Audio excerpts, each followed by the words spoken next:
¿Qué tal? En este video vamos a platicar un poco sobre política fiscal.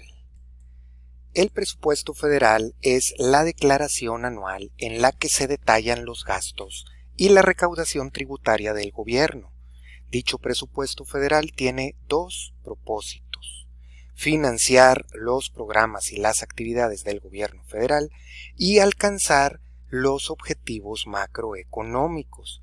Precisamente este uso del presupuesto federal como mecanismo para alcanzar los objetivos macroeconómicos, por ejemplo, el pleno empleo, el crecimiento económico sostenido, la estabilidad en el nivel de precios, etc., se denomina política fiscal. El saldo del presupuesto gubernamental es igual a los ingresos del gobierno, normalmente proviene de una recaudación tributaria, entre otros, menos sus gastos. De esta forma, dependiendo cuáles, ya sean sus ingresos o sus gastos, son mayores, el gobierno puede presentar un superávit, déficit o bien un presupuesto equilibrado. En el caso de un déficit, tendrá que hacer uso el gobierno de solicitar deuda. El gasto público es la herramienta de política económica mediante la cual se provee de bienes y servicios públicos a la sociedad. El gasto público es de hecho el principal instrumento para la implementación de las políticas públicas, pero obviamente sin un presupuesto no se pueden implementar.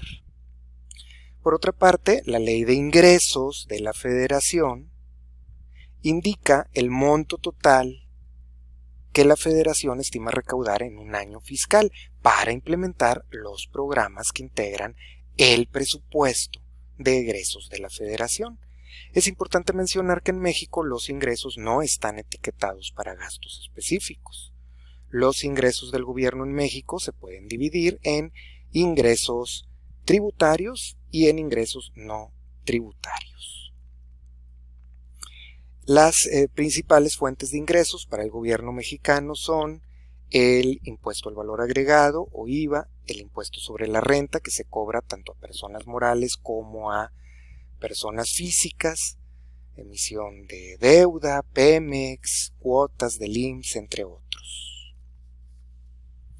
La Secretaría de Hacienda y Crédito Público cada año publica el proyecto del presupuesto de egresos de la Federación con las reglas del ejercicio del gasto para el año fiscal correspondiente. Este documento es muy importante ya que mediante el presupuesto de egresos de la Federación se presenta la asignación y redistribución de los recursos públicos para tratar de lograr los objetivos en la macroeconomía, en cuestiones de estabilidad, y la incidencia en la microeconomía, visto como un piso mínimo de bienestar y gasto social, por un lado, y la inversión privada y el crecimiento económico, por otro. Todo el gasto se divide en gasto programable y gasto no programable. Otras formas de clasificar el gasto público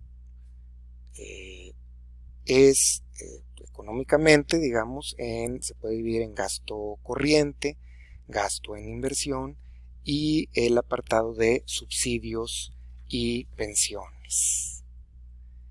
La clasificación administrativa del gasto público lo divide en ramos autónomos, ramos administrativos, ramos generales, entidades de control presupuestario directo y las empresas productivas del Estado.